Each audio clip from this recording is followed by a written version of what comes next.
Hi, everybody. Happy Sunday or Monday, whichever day you decide to do this. I changed the times. It's going to be Sunday nights at 11:11 p.m. But I know a lot of you watched it Monday on your start of your week. But yeah, I wanted to do it 11:11 p.m. Eastern Standard Time because there's a lot of people who are like, Sunday night, I'm home. So we do it 11:11 Sunday night or Monday. So enjoy your week. Thanks for being here. So today's main topic, we're going to be talking about love and fear. Two very powerful emotions, two very powerful feelings, love and fear. And I chose these two because those are two that I deeply feel. I feel love deeply. I love things deeply. And I battle with fear. So we'll discuss that a little later. But first, we're going to get into our shiny crystal of the week. So my shiny crystal of this week is my new vet. Well, it's not my vet. I'm not a dog, but Truth's new vet. So we're on Long Island and we needed to find a new vet. I love her. Finding a good vet, a good doctor in general is so important. Like when I look for a vet or a doctor for myself, I am like looking at reviews, looking at the stars. Like you will never catch me at a 3.5 star doctor. You ain't even going to catch me at a 4 star doctor. I want 4.7 or higher. And I will comb through those reviews. I will look at 100 reviews. When I see the bad reviews, I read those reviews. And so what I do is like, you could put like newest, less rated, most rated. I press less rated. So I want to see the negative ones first. Most of the times, like if it's negative, it's like, oh, the receptionist was mean to me, or the receptionist had an attitude. Like I could see past that. I'm here for the doctor. So you have to really comb through nicely. So this place that I found in Franklin Square, really great reviews, love them. But the vet, Dr. Erkman, she's an Aries. It helped that the whole staff was gushing over Truth, and and she calls him his handsome boy. She says, oh, look at this handsome boy. And Truth was sitting there, and Dr. Erkman and the tech and they were just both like, I love a vet, like when they go on the floor with the dog, I love that. And they were just like, doing the physical, and she just would stop and be like, oh my God, you are just so cute. Like when you like see my boy, like I love that. Like I'm like a proud papa, like all the nurses and the staff, they were coming out there like, I heard there's a really soft, cute dog out here that we have to pet. Like I'm an easy sell. Like you love up on my baby and I am like all yours. But what I really loved about her was I felt she's knowledgeable. I felt she was thorough. We had a little issues with some liver enzymes, and then we did an ultrasound. So I was completely like a wreck, not a wreck. I actually was very proud of myself because I did not even cry. Like I just was like, usually I would be like broken down. Like I have health anxiety and I would have been stressed, and I just felt like in good hands with them. And they honored my relationship with him. So whenever if I bring him to a vet or anywhere where he has to be like taken from me, like he like puts his arms really stiff and his paws on the floor, and he literally won't move. Like it's like a scene. Like they're like dragging him, and like, so I had to like pick him up and bring him in for the ultrasound. Cause like the appointment, you could be there with your dog, but the ultrasound, he had to go in by himself, or when they did the blood work. Ultrasound came back great, clear, all good. But like for that day, that 24 hours, I just was like, I could not think of anything else. And they just, they didn't look at me like I was like some kooky over the top dog dad. Like they got it, they were like, no, we get it. And they saw how sensitive he was and how connected he is to me and how he didn't want to leave me, so it's like, like they have suggested, like for the ultrasound, you could drop him off and pick him up later. I was like, what, girl? No, there will be no dropping him off and picking him up later. I will wait outside. When you're ready for the ultrasound, you can call us and we'll bring him in. And they were like, absolutely, totally get it.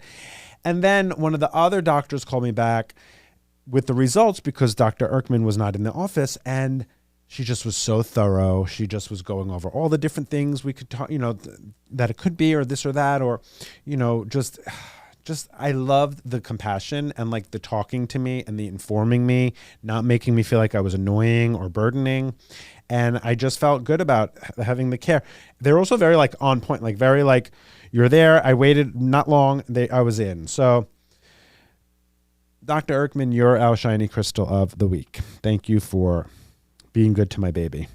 Oh, she said too, like when they were doing the ultrasound, like Truth had his head in her shoulder the whole time. She's like, and she was singing to him as the tech was doing the ultrasound. Oh, I was like, I love you.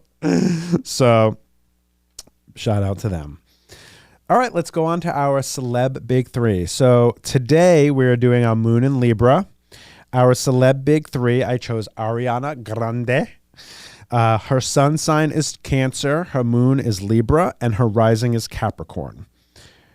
That's awesome because that's water, air, earth. I love a big three with all the different elements. Like mine, I'm a air, earth, water, because my moon's Pisces, my sun is Taurus, and my rising's Aquarius. So I like that. I feel like it's very balanced when you have like three of different elements. So Ariana is sun in Cancer, and I love her because like she just feels very down to earth, even though, and that's her rising. There you go. So her rising being Capricorn, that's where she has that like down to earth, very like grounded, solid feeling. And like, I feel genuine with her. Like, I don't feel like, I mean, yeah, she's got this thing going on after Wicked. Like she's a little like kind of a little weird in a sense, but like that's Hollywood, baby. You know what I'm saying? Like that's how they are. That's how they get a little strange, but her sun in Cancer, I totally see the Cancer, but that Libra moon, that's where that prettiness comes from. That's where that like softness comes from.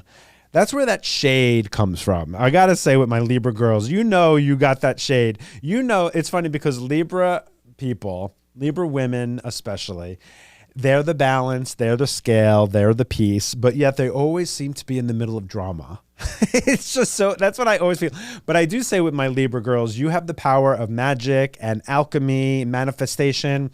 You are it. You have that. It's the ruling Venus planet. Like you just have the, dig into your femininity with that Libra. Libra men, same thing. They have that femininity, that little feminine touch. I'm sorry, but a Libra man has a little bisexuality to him. I don't want to hear about it. I don't want to know. I don't want to hear no different. Libra men have a little bit of that little bi-ness, you know? Libra men can be bad boys too. Like they have that like innocence on the outside, but they got that little bad boy on deep inside. But they're lovers, Libra men. That's that ruling planet Venus. They have, I think if a Libra man can be connected to his femininity, it's a smooth ride. But yeah, Ariana Grande, moon in Libra, sun Cancer. I totally see that in her. Other moon in Libras, we have Emma Stone. I can totally see that in her face. She's got that very like pretty Venus, very Venus. Oh my God, she gives me goddess of Venus. Like I can see that with her. Dr. Dre, totally Libra guy, shady, bad boy. Like, because I think Dr. Dre, did he have like LA gang stuff like before his like career? I just feel like he was in it. He definitely was wheeling and dealing. The Libra men I know when I was younger in high school, wheeling and dealing. You know what I mean? Alec Baldwin, Libra moon, shady. Matt Damon's got that sensitive boy look. Exactly. That like Libra boy, Libra moon, that Libra charm. That's the thing too with Libra men. Charming. So he's got that Libra charm, that like that sweet homey boy next door type of thing. Matt Damon's got that. Theo James, sex pot. Tyler Posey, hello, bisexual right there. He's got the Libra moon. He's such a bi boy. He literally epitomizes Libra moon men. So we love a Libra moon. I can't really figure out Libra men. You know, like I know a lot about astrology, but Libra men, for some reason, there's something with them. Even the Libra girls, like, it's like they give me magic, they give me vibe, but then I'm kind of like, are you side-eyeing me? You know, like, are you kind of like, are you being shady? Are you talking about me behind my back? Like, I feel like that's what with Libra girls. Libra women, I want to say, find your sweetness. You know what I'm saying? Find your sweetness. Try to leave the shade behind, you know? But I love my Libra girls. I mean, they are super fun. You know, they're kind, they're loving, they're fun, but it's that other side of them that they have to really try to work on. just as we all have a side of us. But the Libra women, it's like they got that peacefulness. They have Libra women have that like Snow White on the outside, evil queen on the inside. You know what I'm saying? Like it gives me a little bit of both, but don't come for me. I love you girls. Anyway, my main topic today. So this, I don't know really where I'm going with this main topic, but like I just felt compelled to talk about love and fear and how they go hand in hand. It's the balance of nature, you know, like we have to realize that nature is a balance, just like the yin and yang, the plus and minus, negative and positive. Like it's everything has that. You can't have love without fear. You can't have fear without love. Like it's just, you know, it's just how it is. It's just the balance. You cannot escape it. But I do believe that in life on this earth, the biggest part of our journey for the human experience is to find the balance in those two, in all of the opposites, in the dichotomies. It's about finding the balance. So if you're fearing too much on one end, you're not in balance. But if you're just always with the love, that's not natural either. Like you're hiding something or you're faking something. In the middle, be in the middle of most things. It's like someone who's like never angry. It's because they're bottled up inside, or they're just, it's like, it's okay to have a little bit of the anger, but you have to bring it back to peace. You know, like there's always going to be there's always light and dark. It's balance of nature. Everything is a balance. Too much of anything is no good. That is the thing I've noticed too. Like when they talk to people who are like 95 years old, 100 years old, people, elderly people I see that are healthy, they always say moderation. Like there's someone who will eat chocolate all the time, but they do it in moderation. There's even people who will drink a glass of wine a couple of days a week or once a week, moderation. But if you're drinking wine every night, that's not good for your liver. You know what I'm saying? Like there's someone who will smoke a cigarette every few months, moderation, you know? Cheese every now and then, not going to do nothing bad to you. But if you're having cheese every day, you're backed up. So you can have love with a little bit of fear. It's just the way it goes. And the reason because I feel both of these deeply. Like I love deeply, but I also fear deeply. Like I have this but see, here's the thing too. Like my soul isn't a naturally fearful soul. This fear OCD thing that I've developed, that came from trauma. That came from being the gay kid at 8. You know, I knew I was gay when I was 8 years old. So like from then on, I was constantly living in fear that my family was going to find out. I was going to ruin my family. I was going to embarrass my family. Then when I got to junior high, I was being bullied. That, you know, people would write fag on my locker or on the desk. Tom Dale is gay. You know, so it's like, I was living in that survival, but I never backed down. I was always popular and I was always had my friends. I always pushed through, but the bullying was still happening.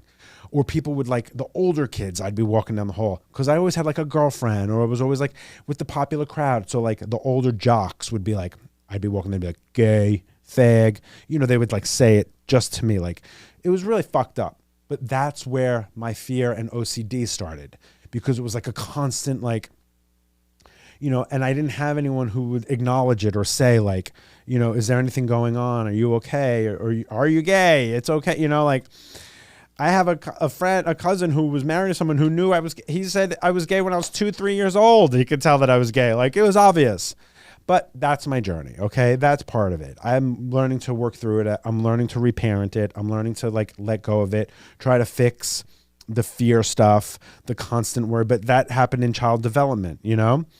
So it's hard to rewire that. But my soul, who I am, that's why I always say like your environment it affects who you are, your family dynamic affects who you are, your astrology affects who you are, your genetics, your soul. But the more fun you have, that's an example I said. It's like this, it's like because I love so deeply and I feel so deeply and I'm passionate so deeply, that's why then the fear stuff is so deep, because it's like the higher level of a feeling or any emotion you have, the higher level of its counter effect is what you're going to have. So if there's somebody who is super angry all the time, or super angry, their counter feeling might be extremely peace or super, you know, like it's like the degrees you have. There are people who are completely monotone, really. That's actually seems very nice. They're just very like whatever about a lot of things. They're very even keeled. But I think that finding that balance with honoring who you really are, you can't really deny who you are. If you are a passionate person or you feel things deeply, it's okay. But it's about learning how to gauge, it's learning how to like find that middle ground. So like an example I said, it's like the more fun you have at a party, like if the party is like lit and it's so fun and the vibe is right and everyone's awesome, at the end of it, you're going to be like, fuck, man, it's over. That sucks. Like it's a lull. But if the party sucks and you're like, oh, by the time it's over, you're like, thank God, let me get out of here. Like, so it's always like the greater it is, the greater the fall, But then I feel like it's also about finding the balance. It's kind of like saying, all right, I'm going to enjoy this party and I'm going to be appreciative that the party was so great. It's okay to feel a little sad that it's over, but I guess, yeah, then it's learning like, it's okay that it's over. There'll be another great party to come. So the fall doesn't have to be so full. That's basically what it is, I think. Like it's the same thing too. Like if you love your career or hobby with a passion, there's always a little bit of fear that it might end or that you might not make it. But if you have a job that like you don't really care about, you don't have that great of a fear. You're like, yeah, if I lose it, I'll get another shitty job, But if you like are passionate about your career or your hobby or something you love, the fear might be a little deeper because you love it so much. So you're kind of like afraid it might not happen or you might not make it or it might be taken from you. It's like with love. The first time I was ever in love, oh my God, I never fell in love again because, well, I'm ready now, but I took my time. I went into my comedy career after that because I was like, that was intense. I loved so deeply that I just was in fear all the time that like he was cheating or something was going on or he wasn't telling the truth. That was my early 20s. That was a lot of chaos. But, I've learned that like, you can love it's like with my dog. I love him so deeply and so much. I try to not let the fear of him getting sick or something happening to him or, I remember a couple of times someone was petting him a little bit too long and then asking too many questions. And I was like, are you trying to take my dog? I was like, you're petting him a little too long. Thank you. Your hand's lingering a little too much and you don't need to know where we live, like it was, I was like, that's funny. I got my eye on you. But that again, too, that's that fear thing that's going to be taken. So that's part of my journey. Like we all have it. Something about learning how to find the middle ground. That's so important. Like fear keeps people from living, not me. Like I'll bow right through it, but I've learned like people won't do things because they're afraid. Did I make the wrong choice?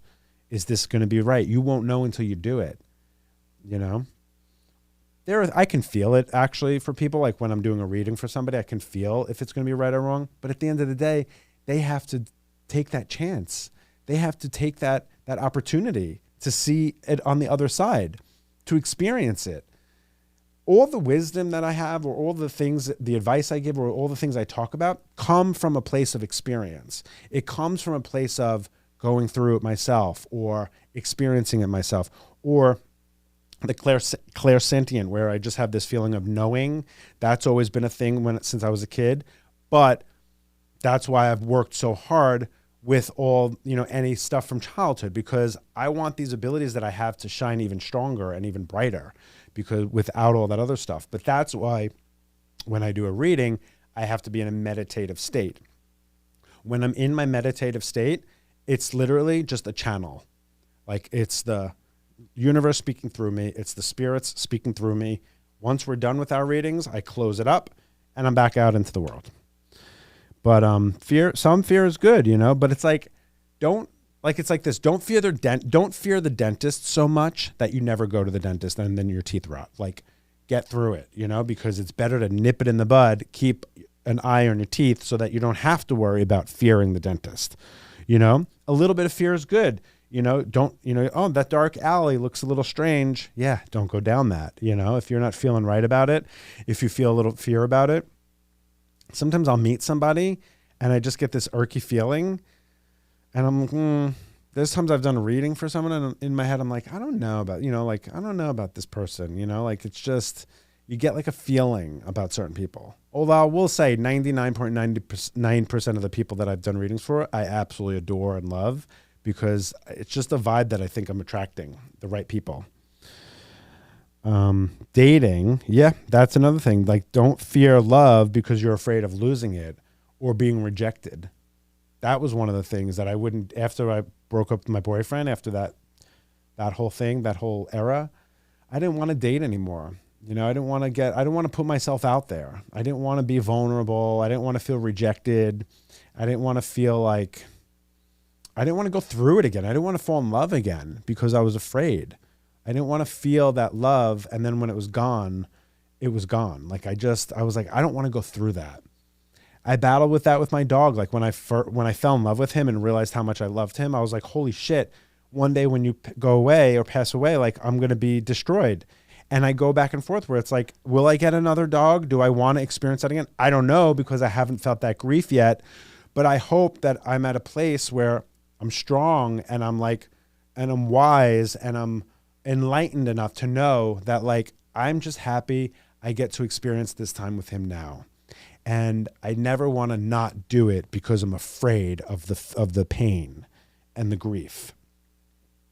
You know, when they say it's like better to have love and lost than to have never loved at all, I believe that now. In the past, when I was younger, I used to be like, fuck that. Are you kidding me? I don't ever want to love again. But now as a grown man, as a grown adult, I love that I loved. I love that one day when my eyes close, when this body is done and my spirit goes out into the universe, I'll be able to say I loved so deeply that it ripped my heart out and that I couldn't listen to certain songs, or I couldn't, because now, like with my ex, we're friends and I couldn't even imagine being with it. There was a time I couldn't imagine my life without him. Now I'm like, I can't believe we were ever together, but I experienced that love. So I never want to like lose that. And I love that. That's what life's about. It's about learning and growing and getting through your human shit. Because yes, I have this soul that can do amazing things, but I still have that human mind that I've worked through and that I've gotten through and that I've learned from. And I want to take those experiences that I've learned and share them with people and help other people because I have the experiences. That was the other thing too. My whole life, I have never been one to shy away from an experience. Like, no matter how scary it would be or how like vulnerable I would be, or I would dive right into it. So I want to share that with people. I want to be able to help people through my experiences and my gifts. Like that saying, if you love something, let it go. If it comes back to you, it was yours to begin with. Or if it doesn't come back, it was never, something like that. I used to be like, fuck that. If I love something, I ain't letting it go. But through life, I learned that is the real deal. Like I will never, ever beg somebody to be with me. Ever. Even friends. I used to be very like, I would feel bad if they were busy, or I would get FOMO, or they didn't want to hang. Girl, if you don't want to make the time to be together, that's on you. I will still love you. I will still care about you. You could contact me in 2 years and I will pick up with you as if we never left. I am not a grudge holder. I think holding grudges is very dismal. You know, it's very like, it's just so bad for your soul. It's so bad for your energy. It's like letting your energy rot. When you hold a grudge on somebody, you're letting energy rot inside you. It stinks. It's mildewy. It's green. Oh, I'm not into that. Let it go. You know, like I'm never, that's how I am with people. Like I will, unless you do something terrible to me, then I will never speak to you again. But I'm not going to hold hate in my heart. Even then, not holding hate, let it go. You'll never have contact with me again. I'm a Taurus. You will be done. Like if you hurt me or like do something bad, we're done. But I'm not going to hold hate. I'm not going to carry that energy. That's one thing that people have to learn. You got to let things go. Letting things go, like this saying, if you love something, let it go. That's the most freeing thing you can do. You know, I want my best friend to want to be with me. I want my best friend to want to hang out. You know, like my dog. Oh, I know I always go back to the dog, but he's just been such an angel in my life. Like I never had to like, I could walk him off leash because he's not running away. Like he wants to be with me. I'm not holding him captive. You know, like I could open the door and he's standing there and people are like, oh, is he going to run out? Run out? I'm inside. He ain't going anywhere. If I'm not out there, he ain't going. He don't want to be out there. Like I don't want a dog that I feel like I have to chain you up with me. You know what I'm saying? Like obviously I put him on the leash when I'm walking because, you know, if there's like kids around or if, you know, even if he sees a squirrel, he'll stop at the curb. He won't run in the street after it. But like, you know, I keep him during the day on the leash because there's people running around. You never know if someone's scared of a dog. But yeah, I don't want to make you stay with me. That was a big lesson that I learned after my 20s. A lot of this chaos stuff I talk about, that was in my 20s. Like I learned a lot during that time period. And as, you know, we're constantly learning. You know, there are things that I'm learning now in my 40s, you know, like on a grander scale. For me, the things I'm learning now in my 40s are on like a deep soul level. It's a lot of healing childhood stuff, and it's a lot of deep soul stuff. It's like, it's the awakening. It's all of that. It's like 5D evolving. It's heavier. It's a lot more, but it's so beautiful. And again, that too, I want to bring to people, and I want to help them get to that too. So that's been a very rewarding part of the journey. So yeah, letting go and focusing on the good and the love, that's the key. See, that's the thing. That's one of the greatest lessons that I learned is focusing on the positive, focusing on the love, focusing on the good things that you have in your life. So I said this, like I did a list of things that I love, and it brings you so much peace when you could do a list of things you're grateful for, or just things you love, not even grateful, things you love. And I want everyone to do this. Like, do a list of things you love and feel the things you're feeling. As you're talking about the things you love, acknowledge how you're feeling. Check, you know, like take note of how it's making you feel, because you could say things that you love and it most of the time will bring you peace and feel good, but you might feel uncomfortable. You might feel a little bit of a bad feeling or anger or love or peace. So think about, like, write the things you love and then catch the feeling that you're feeling when you're saying them. So here's my list. I love sunsets. I love sunsets. I love sun gazing. So sun gazing is when you're looking right above the sun. You don't look directly into it. It's right when it's setting. And especially when I was living in California, 12 years living out there, the sunsets are incredible on the West Coast. And you just gaze right above the sun and you think of your intention and what you want to manifest.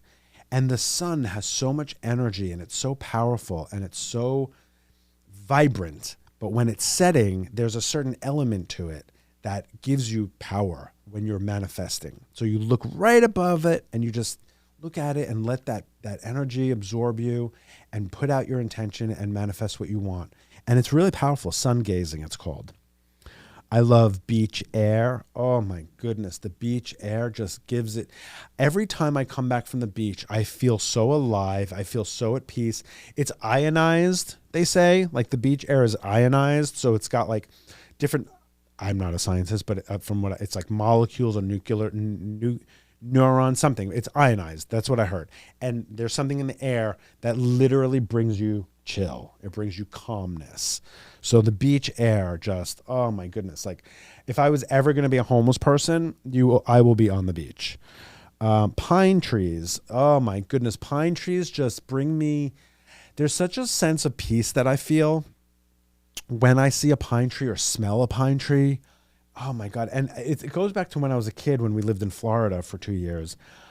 The pine trees, we have all these pine trees in the backyard. And there's just something about pine trees that I just love the feeling of pine trees. They're just so like, they're little needles. Oh, they're just so cute.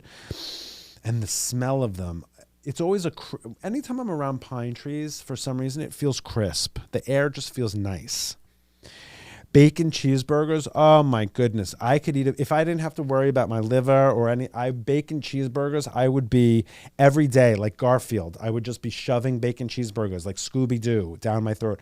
I love a bacon cheeseburger. Oh my, but I can't really have cheese anymore. Bacon's terrible for you. And I have to have gluten-free buns. So it's like, why bother, you know?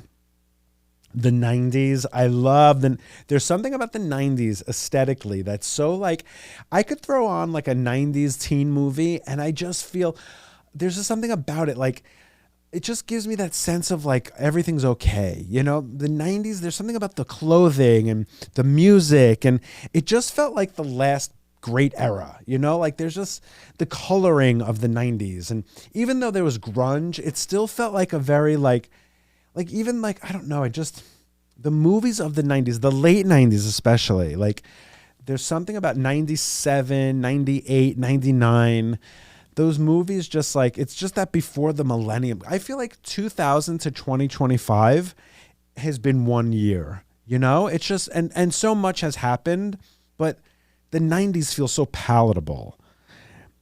It's not because, oh, I was a kid and it reminds me of being a kid. Clearly I was, and so it's nostalgic, but there's just something about the 90s that just feels pure and real and honest and just kind. I don't know. It just feels nice. It's just a happy feeling, the 90s. I love a hoodie at night. Oh my God, a hoodie at night. And I am just making s'mores on the fireplace, on the campfire. I love a hoodie at night. That's my favorite thing about California, the West Coast. This humidity at night is not doing it for me. I love a breeze. I love a hoodie. Hotels. I love hotels. That's why I love traveling across country. That's why I loved being on the road when I was a comic. Like, I just love checking into a hotel. If I get a skeevy room or it feels moist, I change it right away. I'm like, no. And I'll ask them, like, please put me on the top floor because I can't have people stomping around on top of me. I love exploring. I am Dora the Explorer. I love exploring. Even when I was a little kid. That's why I love hotels. I love exploring new areas. And that's my dog Truth loves exploring as well. Like, that's the beagle in him. I'm a beagle. That is what I am. I am a beagle. And my nose is to the ground and I want to explore. I love little, like when I was a kid, I love little nooks and crannies, little rooms that I could like hide in. I would hide in a box, little cardboard boxes. I'm the type, like if we could walk around the woods, I could walk around town. I love exploring. I've always been like that. I am still like that till this day. I love exploring things. I love looking around. I love discovering things.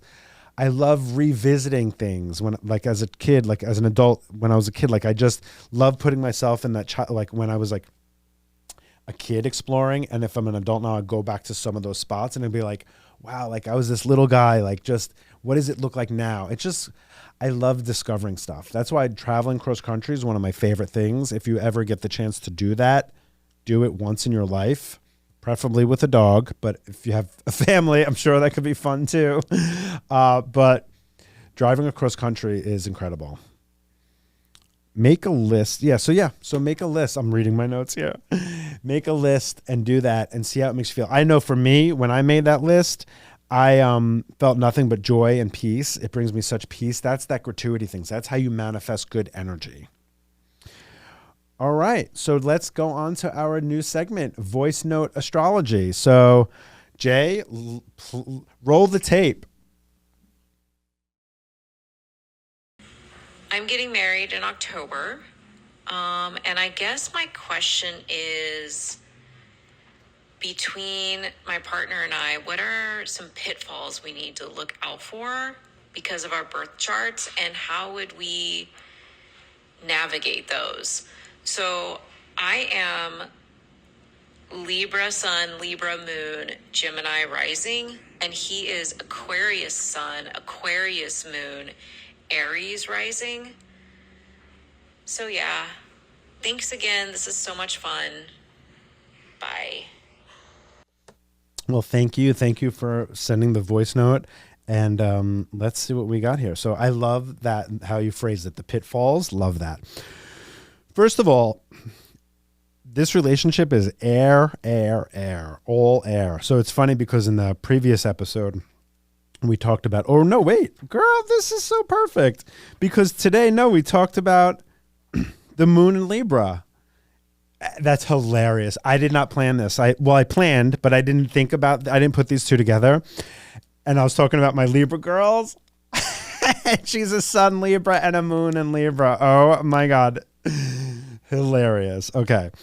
Girl. Okay. So sun in Libra, moon in Libra. You remember what I said about Libras. Okay. You know, I love you, but girl, rising Gemini. Wow. So you are all air, and he is Aquarius, rising Aries. So he is also air plus the Aries fire. I would say the first thing that I get drawn to with this about your pitfalls is all this air. I mean, getting things done. Thank God for his Aries rising. I would say like, okay, so my feeling is this: don't be too stubborn with his leadership. Let him guide. I know that double Aquarius can be a little rough because they're a little like, especially double Aquarius men or Aquarius men, they could be a little bit agaja, agaja, meaning like a little extra, they could be a little bit like out there. But I've learned in my time in life, in all these years that I've lived, they do know what they're talking about, the Aquarius man. I know. It's taken me a decade to admit it. They do know because they are very aware of what's going on around them, even though they seem unaware. So with that double Aquarius, thank God you have the double Libra, because you can kind of go with the flow and you can like adjust. That rising in Gemini in you might be confrontational at times. So, and then his rising Aries. So that's both of your risings can give you a little pitfall there. Both of your risings might get you in trouble. With the rising Aries and the rising Gemini, that's where you're a little bit, that's where you might butt heads. So I would say try to like let him lead. I know, the man's leading. It's not that. In your astrology, that's what I'm getting here. I think it would be best. It'll suit your relationship if you let him guide, because he does have that double Aquarius, which can be magical. And he does have the rising Aries. Aries are natural born leaders. So it can work that way if you can let it go, because you're all air, honey. You're all air. You want to flow. You want to be fabulous. You want to travel. You want to do things. You don't want to sit tight, and he's down for that. But with that Aries rising, he's got to be like, I don't want to say in control, but he's got to lead. Let him lead. You'll find, this is what I'm feeling, you'll find that if you do let him lead, you'll be led into many adventures. If you do let him lead, you'll be led into many adventures. And I think it can be fun. If he's a well-adjusted boy, like if he has good parents and he came from a good place and he was heard. I feel like for your soon-to-be husband, it was very important for him to be heard as a kid or seen. If his parents didn't do a good job at seeing him or giving him his voice, then he might have some frustration inside. But I do feel if his parents were good at seeing him, because remember, that's why, our astrology is super important, but it's also how we're raised, which brings out certain things in your astrology. If his parents did a good job at seeing him and giving him his voice, then he was a great leader and he could bring you to adventures. If not, it can be a little chaotic. I think with all that air, you guys, I feel like you could get lost a lot in a fun way. I would say this too. Embrace your kooky adventures. I feel like there's going to be a lot of kooky adventures. I also feel that your firstborn might be either a very strong earth or water. It's going to be a deep kid. I just get this feeling that there's going to be a deep child, whether it's a Pisces or a Cancer or like a Taurus or a Capricorn, or somewhere in their birth chart or their big three, they're going to have this depth, and that's going to help you guys ground a little bit. But yeah, I feel like embrace the adventures. embrace the kookiness and when you guys are getting lost in it, embrace that. I also want to say, don't get so bogged down on details or like it doesn't and structure. I don't think structure is going to work great with you guys. I think that you guys have to have a lot of room for detours. That's 100% what I feel. I feel like leave room for detours and you guys will be fine. Thank you so much. Message me if any of that resonated with you. Okay. All right. Well, today on the final thought, I hope I wasn't all over the place in this episode. There was, the love and fear thing was a deep thing. So I didn't want to get too deep on it, but I didn't want to leave things out. So I hope that it resonated. But the final thought, love is what you fear, but to be loved is to not be feared. Life is about the balance, the moderation and abundance, the happy and the sad. We are here to feel it, share it, and balance it. Find harmony. Harmony. That's what it is. Find the harmony in your life. Give your energy, your soul, the gift of harmony through experience.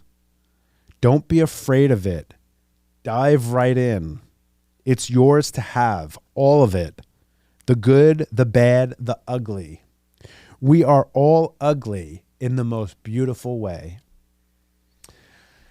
Thank you, my little crusties. I love you guys. Thank you for being here. Thank you for listening. Thank you for sharing. A lot of people have been telling me they've been sharing this podcast with their friends. So thank you so much for bringing them in and getting this experience and being on this journey with us. Love you, my crusty crystals. Keep sharing. Keep loving. Don't be afraid of your fear and just get in there.